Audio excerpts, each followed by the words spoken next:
with Marketing Divas, and I am joined by Jeremy with Juicy Results, and this is the second video on how to create spreadable content that is going to go viral on your social media.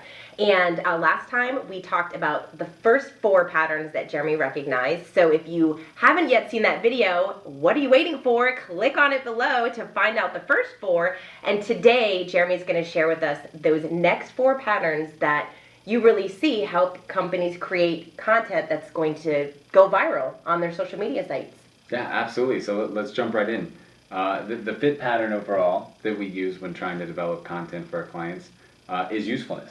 And so usefulness or utility, depending how you want to talk about it, this is content that is really going to be helpful. Something that solves a problem, and it's got to be, or it could just be something that's really interesting, like the example here. So this is some content we created for Dr. Vita, which is a vitamin e-commerce and manufacture company. And we know that their target market is very health conscious, and they're looking to take control of their health, both with supplements and food in their diet. And so there's this great tip that we found. Adding avocado to a salsa can help you absorb 4.5 times more lycopene from the tomato. So it's a small thing, it's great, it's something that anybody can use this weekend when you're deciding to put out salsa. And if health is important to you, this is a great little tip. This got a lot of shares and a lot of likes, and people really passed it around. So it's a great example of being useful to your audience. Another great thing for usefulness are checklists, tip sheets, anything that somebody can keep for later. These are the little hacks that are going to make your life easier. So I don't remember who it was, but somebody created this social media sizing cheat sheet for companies like us who are every day creating graphics for social media. And you can imagine how helpful it is to the designers to have all of the right sizes in the right places so they can just pump it right out. So ask yourself, what are the problems that my target market is solving or dealing with every single day? Or what are the tips that are going to make their life better? And if you can put that in your social media, people are going to love to be helpful. I mean, people naturally want to be helpful, and they want to pass that information along, which is what makes this pattern so viral. Yeah, this one is one of my favorites, especially because I think this is why so many people love to share infographics, because there's so much, they're so data rich, and people just love to see numbers and share some interesting facts that are within your industry. Absolutely, infographics are a perfect example of that pattern. Awesome. The next pattern is personification. Personification isn't going to be right for everybody, but it works really well. People love faces and names behind brands. And Gary Vee is probably the most successful example that I can come up with. He had a family wine store, has a family wine store, and just by basically creating Wine Library TV, which was just him talking about wine with his friends, really personifying himself, he became an internet celebrity. And I know he just not only let's ignore all the personal success he has with his books and everything now. The sales of this this average wine basically warehouse in New Jersey skyrocketed because they personified somebody behind it. So people were ordering from him from all over the country when they could have just gotten that wine right across the street. Absolutely. Tim Ferriss is known for the 4-hour work week, the 4-hour body. Again, he's really kind of become a personification of shortcuts in life. And people really relate to that. So those ideas were powerful on their own, but by him personifying them and living them and doing all the things that he does, it really makes them more relatable.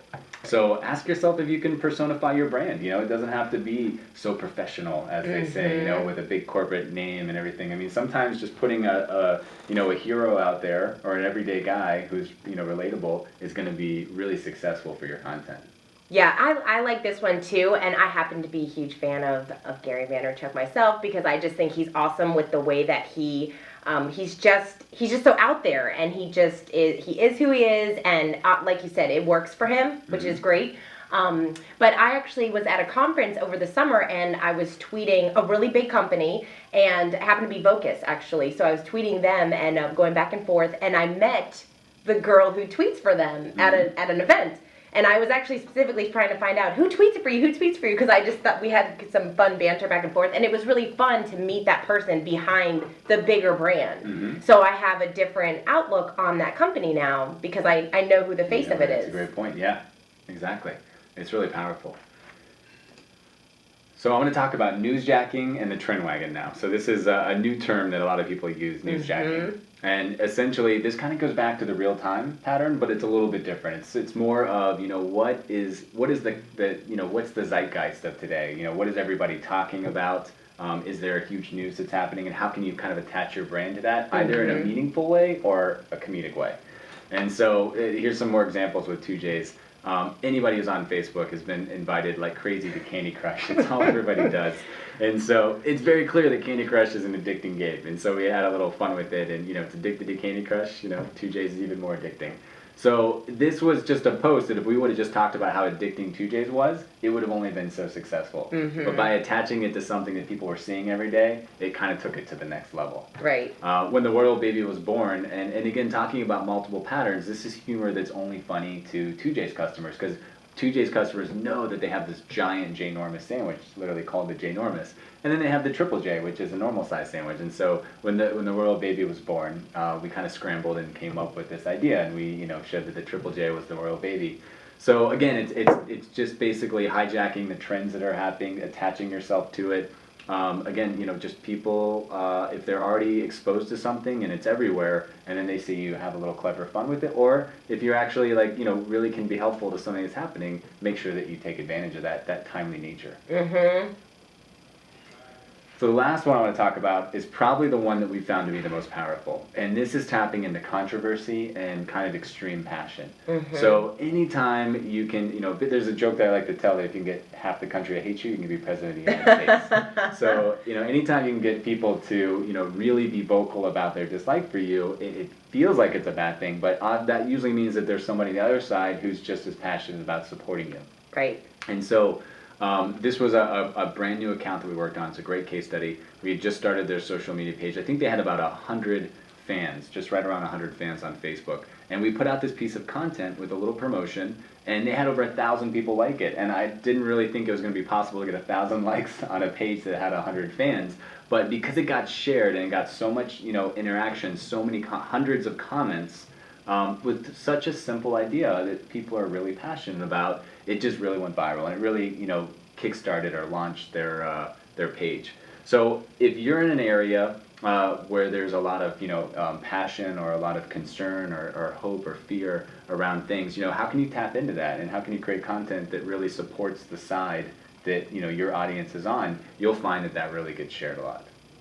What advice would you give someone, because I think controversy is one that's pretty easy to get shared because people love controversy. But what do you look at when you're dealing with a company that's nervous to put stuff out? Because I think a lot of companies are a little bit nervous to be controversial because they don't want to get the backlash from anybody that disagrees or whatever that looks like. Well, that's a great question, and I would say that this works best when you've got an audience that you don't have to be scared about. If you feel like you're scared about it, then you may be really, you may be forcing this.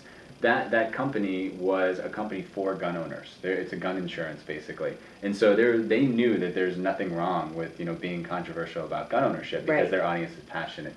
I spoke at the Natural Product Expo recently in Baltimore, and I was speaking to a room full of natural product stores. And one of the topics of a previous session was all about the dangers or how broken the North American food system was. And they were talking about how that's a common story that their clients are all talking about, is how dangerous the food system is. Whether you agree with that or not, they know their customers are already having that conversation. That's a great controversial topic that they can tap into and they can take advantage of. So there was no danger in them doing that because they knew their target audience. So you shouldn't have to force this. You should know who your audience is. And if they're already telling a story that's very controversial, you just simply want to attach yourself to that in an authentic way. Awesome. That's a great point. So see, you have to know your audience. Big piece. That's a topic for another video. That is definitely a topic for another video. So that was the next 4 out of the complete 8. So again, if you missed that video, click on the link below to check out the first 4. And Jeremy, thank you so much for sharing those 8 patterns. I hope it's helpful when you're creating your content. Absolutely. So when you're creating your content calendar, be thinking about these patterns when putting things together. Because like Jeremy said before, you don't want to just continue to put out the same posts over and over and think that you're going to get people to actually comment and share it and get excited about your post. So be thinking about how you can incorporate some of these patterns into your content calendar when creating your spreadable content.